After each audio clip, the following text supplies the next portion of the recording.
সুপ্রভাত প্রিয় পরিবার, সবাই কেমন আছো? আশা করছি সবাই ভালো আছো, সুস্থ আছো। নতুন আরেকটি ব্লগে তোমাদের সবাইকে অনেক স্বাগত, অনেক ভালোবাসা জানিয়ে আজকে নতুন আরেকটি ব্লগ শুরু করছি। আমি ওদিকে তরকারি কেটে কুটে তরকারিটা ফোড়নে দিলাম, ভাবলাম যে রুটিটা করব, তরকারিটা নামিয়ে রুটি করব।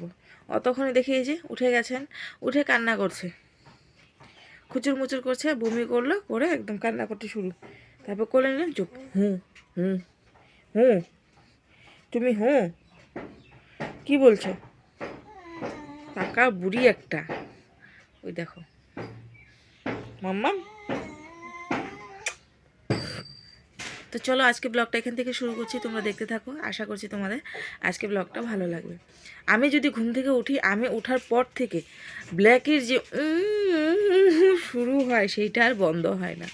বাবু ওদিকে উঠে গেছে, শুয়ে রয়েছে, আর ব্ল্যাকের কুকু চলছে। ব্ল্যাকিকে এখন নামিয়ে দেওয়া হবে, শিপটি যা করার মাঠে গিয়ে করে আসবে, তারপরে ওকে এনে হাত পা ধুয়ে আবার উপরে উঠিয়ে দিবে।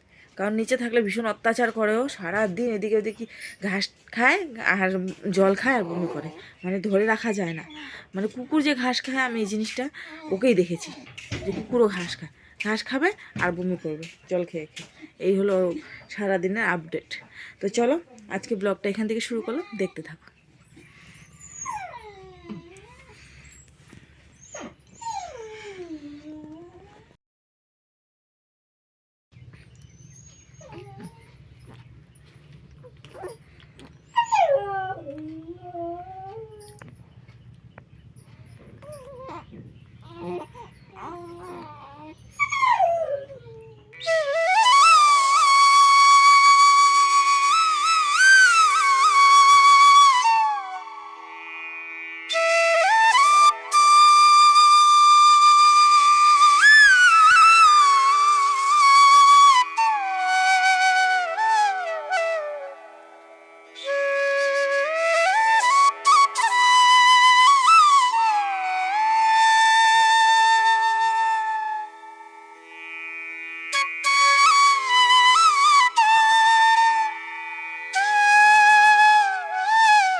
তো বন্ধুরা, আজকে সকালবেলা এখানে হলো আলু, ফুলকপি, বাঁধাকপি, গাজর, মটরশুঁটি সব কিছু দিয়ে একটা তরকারি করছি সকালবেলা জল খাওয়ার জন্য।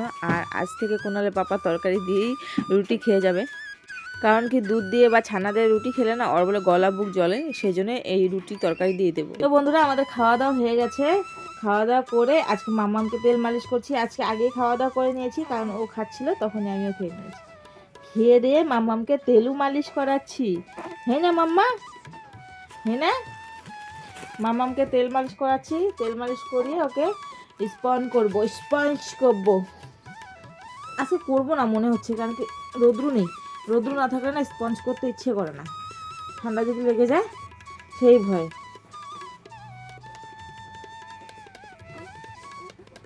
তো এখন এই যে তেল মালিশ হচ্ছে, তেল মালিশ, এই যে আমি তেল মালিশ করছি ওকে।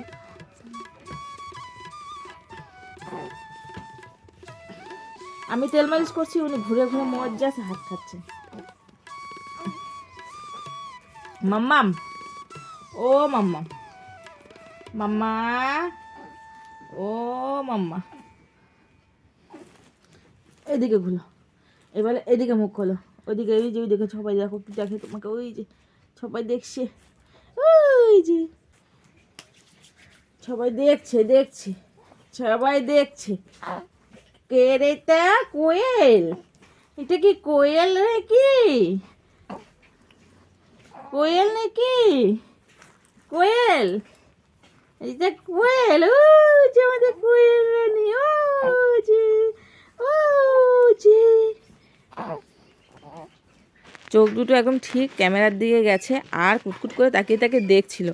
মানে জন্ম হয়েছে যখন তখন থেকেই তো দেখে না মোবাইল দিয়ে দিয়ে মা কি করে, রোজ দিন এই মোবাইলের মধ্যে একা একাই কথা বলে মা, আবার আমাকেও কথা বলায়। সেই জন্য ও বুঝে গেছে। ও হলো ছোট্ট একটা ব্লগার, একদম মিনি ব্লগার যে আছে না, সেই মিনি ব্লগার। ও হলো একদম ছোট ব্লগার, সব থেকে ছোট বুঝি ওই ব্লগার, তাছাড়া এত ছোট ব্লগার তো নেই আর। তো ওই দেখো না টুকটুক করে তাকিয়ে তাকে আবার দেখে, এদিকে সেদিকে টেরা করে করেও আবার দেখে যে কী করছে, কার সাথে কথা বলছে, একটু দেখি তো। তো এইদিকে দেখো ও মানে তেল মালিশ করতে করতে করে দিয়েছিল। তারপর ওই যে কাপড়টা চেঞ্জ করে আবার ওই যে প্লাস্টিকটা পেতে দিলাম আর উপর দিয়ে একটা কাপড় দিয়ে দিলাম, দিয়ে আবার ওকে শুইয়ে দিয়ে তারপরে তেল মালিশ করব। আর শুধু কয়েকটা দিন, তারপরে আমার ব্লগিং করতে হবে না, ওই তোমাদের সাথে ব্লগিং করবে, ওই তোমাদেরকে হ্যালো সবাই কেমন আছো ওই বলবে। তো চলো, অনেক হলো ওর সাথে বদমাশি করা। তো এবারে ওকে ভালো করে তেল মালিশ করে দিই। তেল মালিশ করে তারপরে ওকে স্পঞ্জ করবো না, মুখ টুক ধুয়ে কাজল ঠাজল লাগিয়ে দেবো। ওই দেখো টুকটুক করে তাকিয়ে তাকে দেখছে আবার। সেই কালকের ব্লগে তো তোমরা দেখলেই কেমন করে ক্যামেরার সামনে মা কত কিছু করে।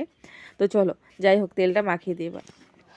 তো বন্ধুরা, এই মাত্র কাপড় জামা কেচে মামাকে ঘুম পাড়িয়ে দিয়ে গেছিলাম, স্নান করে মাত্র আসলাম। হ্যাঁ, এই যে ভীষণ ঠান্ডা লাগছে এখন, স্নান করে আসার পর না ভীষণ ঠান্ডা লাগছে, গরম জল দিয়ে স্নান করেছি তো ভীষণ ঠান্ডা লাগছে। তখন মুখে টুকে একটু ক্রিম ট্রিম দেবো, হাতে পায়ে তেল দেবো, সাদা ওই হোয়াইট কালার মারবে, তারপরে ইসে প্রাইমার না কি বলে এটাকে, দেখ ক্রিম দে। তো ভীষণ ঠান্ডা লাগছে, ভীষণ ঠান্ডা লাগছে এখন। ক্রিম ট্রিম দিয়ে 2 মিনিট রোদে দাঁড়াবো। বিছানাও তুলিনি এখনও, বিছানা তুলতে হবে, বিছানাটা তুলবো। আগে একটু মাথা ইয়ে করে নিই, সিঁদুর ঠিঁদুর পরে নিই। স্নান করে যা ঠান্ডা লাগছে না, মানে বলার মতো না। মনে হচ্ছে স্নান করার পরে ঠান্ডা বেশি লাগে, গরম জল দিয়ে করলে বেশি লাগে, ঠান্ডা জল দিয়ে করলে স্নান করলে ঠান্ডা লাগে না। তো চলো মাথা টাথাগুলো আছড়িয়ে নিই। তো বন্ধুরা, দুপুরবেলা রান্না করব, সেই জন্য এখানে আলু সেদ্ধ করে নিয়েছি, প্রায় আলু ছুলে নিয়েছি, এই দেখো। আর এখানে হলো এই ওটরে বাবা, এই যে ডাল, কোয়াশ দিয়ে ডাল বসিয়ে দিয়েছি, ডাল হয়ে গেছে।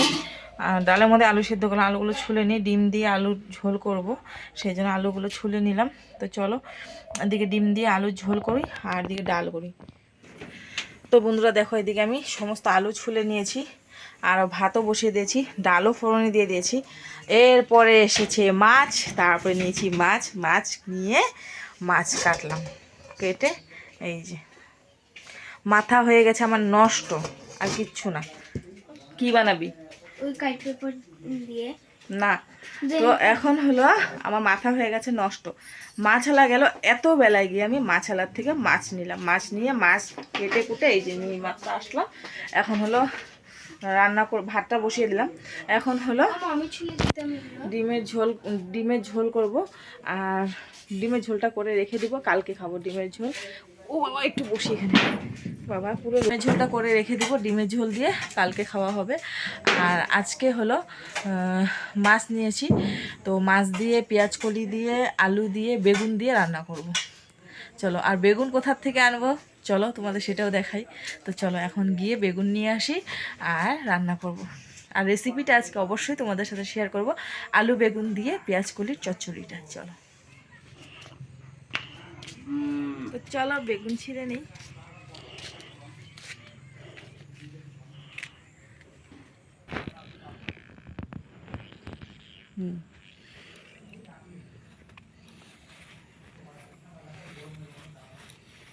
গো কাটা বেদিস না রে।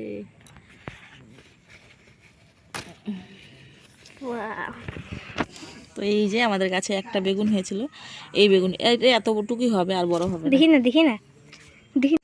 তো এই যে একটাই হয়েছিল, আরও ওই গাছে আছে, এই গাছেও আছে, আরও আছে, কিন্তু ওগুলো না ছোট ছোট, এখন এই যে এত টুকটুক, তো ওগুলো এখন পারা যাবে না, একটা দিয়ে হয়ে যাবে আমার। তো চলো আজকে নিজের ক্ষেতের গাছের বেগুন দিয়ে তরকারি খাবো।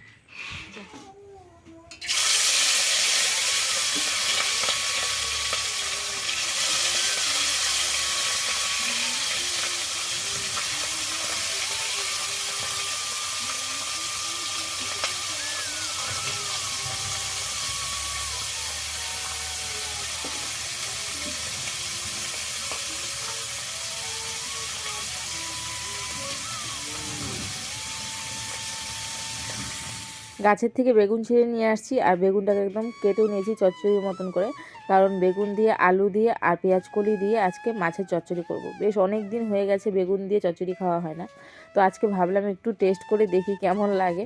আর এখন থেকে না খেলে পরে আর খেতে পারবো না, কারণ কি সব কিছু এখন সহ্য হতে হবে। তো সেই জন্য হলো ওই যে মাছগুলোকে দেখো ভালো করে ভেজে নিচ্ছি একদম মুড়মুড়ো করে, কারণ কি ভাজা মাছ খেতে ভীষণ ভালো লাগে। আর কুনালে পাপা ভীষণ ভালোবাসে, কেউ খাক বা না খাক, আর বাবুও। তো সেই জন্য হলো ভাজা মাছও তুলে নিব ওটা, আর বাদবাকি মাছ দিয়ে চচ্চড়ি করব। আরও যে কটা মাছ ছিল সবগুলো একবারে ভেজে নিয়েছি, মাছ ভাজা হয়ে গেছে কমপ্লিট। এবারে তোমাদের সাথে চচ্চড়িটা শেয়ার করব কীভাবে করবো বলে। তো চচ্চড়ির মধ্যে কিন্তু সবসময় কালি জিরে দিলে ভালো লাগে ফোড়নে, তো কালি জিরা ফোড়নে দিয়ে দিয়েছি। এবারে বেশ খানিকটা পেঁয়াজ দিয়ে দিব, কারণ পেঁয়াজ কুচি একটু ভাজা ভাজা হলে চচ্চড়ির মধ্যে তখন কিন্তু ভালো লাগবে খেতে। তো সেই চচ্চড়ির মধ্যে পেঁয়াজ কুচিও দিয়ে দিলাম। আর এবারে দিয়ে দিব আমি সবজিটাকে কেটে কুটে রেডি করে নিয়েছি, ধোয়ার বাকি ছিল, তো দুবার ধুয়ে নিলাম, হয়ে গেছে সবজি ধোয়া। এবারে আমি দিয়ে দিচ্ছি সমস্ত সবজি, আলু, বেগুন আর হলো পেঁয়াজ কলি, একদম এক সাইজে করে সবজি কেটে নিয়েছি। চচ্চড়ি সবজি এইভাবে করে কেটে নিলে কিন্তু ভালো লাগে। তো একটু লাড়াচাড়া দিয়ে দিলাম সবজিটা, এবারে দিয়ে দিলাম নুন আর তারপরে দিলাম হলুদ।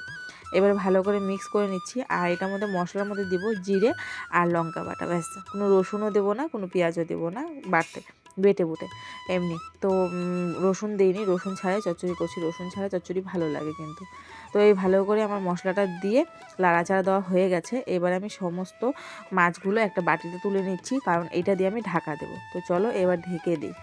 মাছের চচ্চড়ি হতে অনেক সময় লাগতো, আর এই আলুগুলো আমি সেদ্ধ করে নিয়েছিলাম। এবারে কি করব আলুগুলো, তো ভাবলাম যে আলুগুলোকে আমি ডিমের তরকারি করে নিই, দুটো ডিমের তরকারি করি, তাহলে রাতেরবেলা হয়ে যাবে। ভেবেছিলাম প্রথমে যে কালকে খাওয়ার জন্য, পরে ভাবলাম যে না, কালকে আবার বাসি তরকারি খাবো, তাহলে রাতের বেলায় হয়ে যাবে। আর চচ্চড়ি যেহেতু দুপুরবেলা চচ্চড়ি দিয়ে ভাত খাওয়া হয়ে যাবে সবার, ডাল চচ্চড়ি দিয়ে, তো সেই জন্য এই যে চচ্চড়িটা থাক, আর আমি ডিমের তরকারি করছি।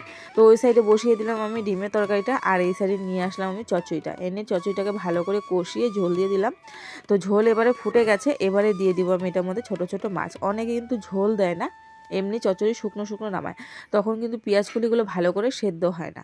তো একটু ঝোল দিলে আর তারপরে গামাখা হয়, তখন তরকারি দিয়ে আর ভাত দিয়ে খেতে ভালো হয়। নাহলে একদম শুকনো শুকনো হয়ে যায়, ভাত কিন্তু খেতে মানে অসুবিধা হয় একটু। তো সেই জন্য আমি একটু ঝোল দিয়েছি। দেখো হয়েই গেছে তরকারিটা, হালকা একটু ঝোল রয়েছে। এবারে আমি এটার মধ্যে দিয়ে দিব বেশ খানিকটা ধনেপাতা কুচি, দিয়ে একটু লাড়াচাড়া করলে আমার হয়ে যাবে তরকারিটা রেডি। তো দেখো এদিকে হয়ে গেছে, আমি ধনেপাতা কুচি দিয়ে দিলাম। ধনেপাতা বাড়িতে সেরকম নেই, তবুও কোনো মতে একটা দুটো করে বাবু তুলে এনে দিল আমাকে, তো সেই ধনেপাতাগুলোও দিয়ে দিলাম। তো চলো এদিকে আমার চচ্চড়ি হয়ে গেছে রেডি। এবার চচ্চড়িটাকে নামিয়ে আর ডিমটাকে এই সাইডে বসিয়ে দিই। চচ্চড়িটা আমি একটা টিফিন বক্সের মধ্যে নামিয়ে নিচ্ছি। আর এবারে আমি ডিমটার মধ্যে ডিমের ঝোলটার মধ্যে ডিম দিয়ে দিব, ডিমটার মধ্যে বলছি। দেখো তো দেখো এদিকে চচ্চড়িটা হয়ে গেছে আমার রেডি। দেখেই মনে হচ্ছে কি গরম গরম ভাত দিয়ে চচ্চড়ি খেতে যা অসাধারণ লাগবে না, আর দারুণ টেস্ট হয়েছিল চচ্চড়িটা। আজকে চচ্চড়িটা মানে ফাটাফাটি হয়েছিল খেতে। তো তোমরা সামনে নেই, তোমরা সামনে যদি থাকতে তাহলে তোমাদেরকে অবশ্যই আমি রান্না করে খাওয়াতাম এরকম চচ্চড়ি। তো চলো রান্না বান্না হয়ে গেছে, এগুলো পরিষ্কার করে খাওয়া দাওয়া করে নিই।